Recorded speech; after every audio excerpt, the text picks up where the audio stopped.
Sir David, morning. Morning, sir. Can you just tell us about your favourite book that you've been reading? My favourite book?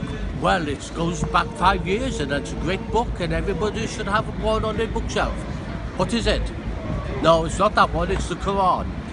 How I got introduced to the Quran was I was on the plane coming back from New York. Yeah, that's over that way. Oh no, it's not. It's over that way. And the thing is, believe it or not, really, this guy was reading a book. He left it on the seat when he got off the plane, like me.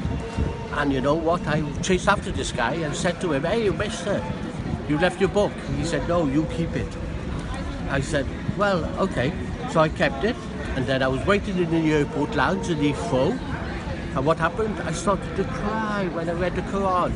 So I put the book down. I was happy. I was still the same. And then I picked it up again. I started to cry. And then I got a taxi to my brother's in London. And then what happened? I told him about the Quran, that had made me cry. And do you know what? Just a moment.